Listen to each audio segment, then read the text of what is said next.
Hello everyone, कैसे हैं आप सब। स्वागत है आपका मेरे यूट्यूब चैनल कॉमर्स वाले में। और आज इस वीडियो में मैं आपसे डिस्कस कर रहा हूं एक सर्कुलर जो कि 30 जून 2021 को आया है। और ये सर्कुलर बात करता है सेक्शन 194 क्यू के बारे में। ये सेक्शन में आपको टीडीएस डिडक्ट करना है और बेसिकली ये सेक्शन जो है वो इफेक्ट में आ रहा है 1 जुलाई 2021 से। तो सेक्शन 194 क्यू जिसमें आपको टीडीएस डिडक्ट करना है, इस सेक्शन से रिलेटेड बहुत सारे डाउट्स हैं, बहुत सारे क्वेरीज हैं। तो जितने भी आपके डाउट्स हैं, जितने भी क्वेरीज हैं, सारे सवालों के जवाब आपको इस वीडियो में मिलने वाले हैं, क्योंकि सारे सवालों के जवाब इस सर्कुलर में दिए गए हैं कि ये सेक्शन अब कब अप्लीकेबल होगा, कब अप्लीकेबल नहीं होगा, किस पे अप्लीकेबल होगा, और कोई और सेक्शन में अगर टीडीएस डिडक्ट हो रहा है या फिर टीसीएस कलेक्ट हो रहा है तो क्या सेक्शन 194 क्यू में टीडीएस डिडक्ट होगा या नहीं होगा। तो सारे सवालों के जवाब आपको इस वीडियो में मिल जाएंगे। तो मेक श्योर आप वीडियो को एंड तक देखिए। एंड वीडियो स्टार्ट करने से पहले अगर आपने चैनल को सब्सक्राइब नहीं किया है तो मेक श्योर आप सब्सक्राइब कर लीजिए, ताकि मैं जब भी वीडियोस को अपलोड करूं तो उसकी नोटिफिकेशंस आपको मिलते रहें। एंड सेकेंडली, अगर आपको सर्कुलर डाउनलोड करना है तो आप इसे मेरे टेलीग्राम चैनल से डाउनलोड कर सकते हैं। मेक श्योर कि आप टेलीग्राम चैनल भी ज्वाइन कर लीजिए, ताकि जो भी सर्कुलर्स आते हैं तो मैं वहाँ पे अपडेट करता हूँ, तो आपको सारे सर्कुलर्स वहाँ पे मिल जाएंगे। तो आइए स्टार्ट करते हैं। तो पहला हम ये देखेंगे कि जो वेरियस एक्सचेंज हैं उसके थ्रू अगर हम ट्रांजेक्शन्स करते हैं तो सेक्शन 194 क्यू अप्लीकेबल होगा या नहीं। तो इस पर जवाब ये आया है कि वेरियस जो ट्रांजेक्शन्स है एक्सचेंज में, अगर उसमें हम प्रैक्टिकली देखें तो बहुत सारी डिफिकल्टीज आएंगी इस सेक्शन को इम्प्लीमेंट करने के लिए। इसलिए इन डिफिकल्टीज को रिमूव करने के लिए सेक्शन 194 क्यू जो है वो अप्लीकेबल नहीं होगा। कौन कौन से ट्रांजेक्शन पे? तो अगर आप ट्रांजेक्शन करते हैं in securities and commodities including recognised stock exchange. And second point ये कहता है कि अगर आप ट्रांजेक्शन करते हैं electricity, renewable energy certificates and energy saving certificates traded through power exchange, अगर इनमें आप ट्रांजेक्शन्स करते हैं तो ये सेक्शन जो है वो अप्लीकेबल नहीं होगा। नेक्स्ट सवाल ये आता है कि थ्रेशोल्ड लिमिट जो है, जो कैलकुलेशन है थ्रेशोल्ड लिमिट का फाइनेंशियल 2021 के लिए, वो कैसे करना है। तो सेक्शन 194 क्यू जो है वो 1 जुलाई 2021 से आ रहा है। तो ये क्लैरिफाई किया जाता है कि जो थ्रेशोल्ड लिमिट है 50 लाख की, वो कब से काउंट होगी। तो वो काउंट होगी 1 अप्रैल से ही वो काउंट होनी स्टार्ट हो जाएगी। बट जो आपने एडवांसेस पे किए हैं उस पे टैक्स डिडक्ट करना है या नहीं करना है, वो मेन सवाल था सबका, सारे टैक्स पेयर्स का मेन सवाल था। तो यहाँ पे क्वेश्चन आंसर दिया गया है कि जो भी एडवांसेस आप पे कर रहे हैं बिफोर 1 जुलाई 2021, उस पर आपको कोई भी टीडीएस जो है वो डिडक्ट नहीं करना है। तो यहाँ पे क्लैरिफिकेशन दिया गया है। अभी हम क्लैरिफिकेशन यहाँ पे पढ़ लेते हैं। पहला क्लैरिफिकेशन ये बोला गया है कि जो भी आप एडवांसेस पे करते हैं, दैट मीन्स कि ये सेक्शन जो है वो अप्लाई नहीं होगा, not apply on any sum credited और पेड। कोई भी सम क्रेडिट हो या फिर पेड हो बिफोर 1 जुलाई 2021, 1 जुलाई 2021 से पहले अगर आपने कोई भी एडवांस पे किया है उस पर यह सेक्शन अप्लाई नहीं होगा। नेक्स्ट पॉइंट ये कहता है कि section 194 Q shall be computed from 1 अप्रैल 2021। जो सेक्शन 194 क्यू है वो कब से कंप्यूट किया जाएगा, तो जो 50 लाख की लिमिट है वो कब से कंप्यूट की जाएगी, तो 1 अप्रैल 2021 से कंप्यूट की जाएगी। अगर कोई भी पर्सन जो बायर है जिसने ऑलरेडी क्रेडिट कर दिया है 50 लाख से ऊपर का अमाउंट अप टू 30 जून 2021, तो 1 जुलाई 2021 से जो नेक्स्ट ट्रांजेक्शन करेगा या क्रेडिट करेगा या फिर पेमेंट करेगा उस पर टीडीएस अप्लीकेबल हो जाएगा। आई होप ये पॉइंट आपको समझ में आ गया होगा। फिर भी डाउट है तो आप कमेंट कर सकते हैं। नेक्स्ट पॉइंट है adjustment for GST and purchase return. ये बहुत बड़ा पॉइंट है, बहुत सारे डाउट्स हैं इस पे। तो इस पे क्लैरिफिकेशन ये आया है कि subsection 1H of section 206C जो है वो बोलता है कि कोई भी एडजस्टमेंट नहीं होगा in account of GST required to be made for collection of tax. That means कि सेक्शन 206C1H जो बोलता है, जिसमें टीसीएस कलेक्ट करना होता है, उसमें बोलते हैं कि कोई भी एडजस्टमेंट नहीं होगा जीएसटी का। बट टीडीएस के सिचुएशन अगर हम देखें तो उसमें इसका इम्प्लीमेंटेशन जो है वो डिफरेंट है। तो यहाँ पे एक सर्कुलर का रेफरेंस दिया गया है जो कि 19 जुलाई 2017 को आया था। इस सर्कुलर में पॉइंट हाईलाइट करने लायक ये है कि टैक्स जो है वो डिडक्ट होगा, जो टीडीएस डिडक्ट होगा वो without including such GST. That means GST का जो अमाउंट है उसको इंक्लूड किए बिना होगा। दैट मीन्स जो आपका ग्रॉस अमाउंट है मतलब जिसमें जीएसटी इंक्लूड नहीं है उस पर आपको टीडीएस डिडक्ट करना है। नेक्स्ट पॉइंट और थोड़ा क्लैरिफाई करता है कि when tax is deducted at the time of credit.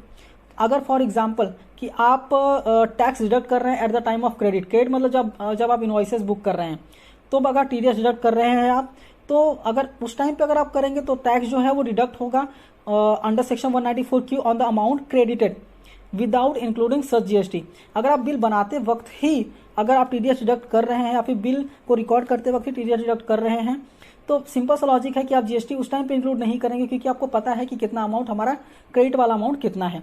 लेकिन अगर हम टैक्स डिडक्ट कर रहे हैं at the basis of payment, अगर हम पेमेंट के बेसिस पे टैक्स डिडक्ट कर रहे हैं तो यहाँ पे थोड़ा प्रॉब्लम हो जाता है।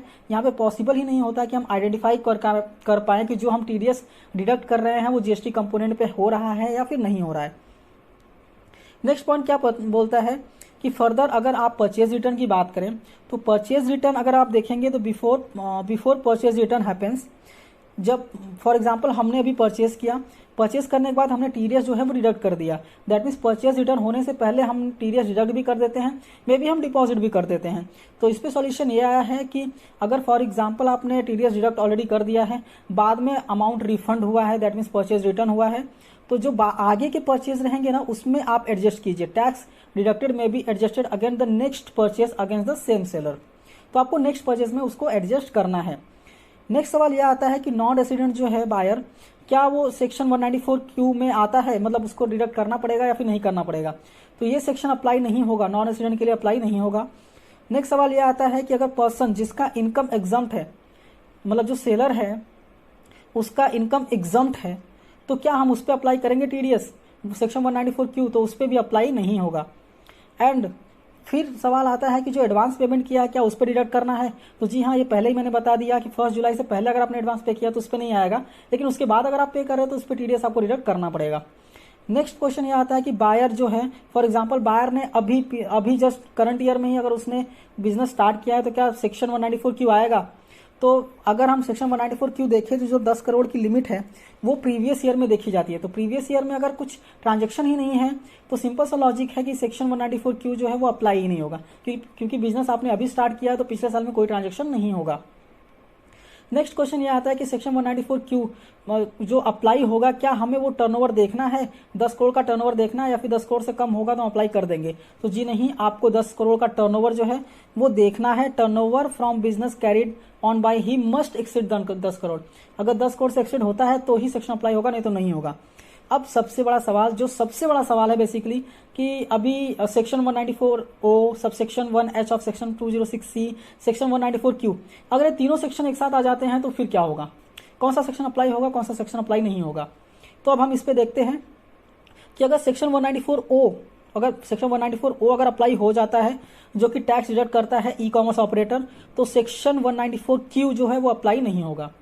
सेकेंड पॉइंट ये कहता है कि subsection 1H of section 206C ये कहता है कि ये वाला सेक्शन 206C1H अप्लाई नहीं होगा अगर if the buyer is liable to deduct tax, अगर बायर जो है वो टैक्स डिडक्ट करता है तो इसका कंक्लूजन ये है कि अगर सेक्शन 194Q आ रहा है तो सेक्शन 206C1H इस सेक्शन में सेलर जो है वो टैक्स कलेक्ट नहीं करेगा।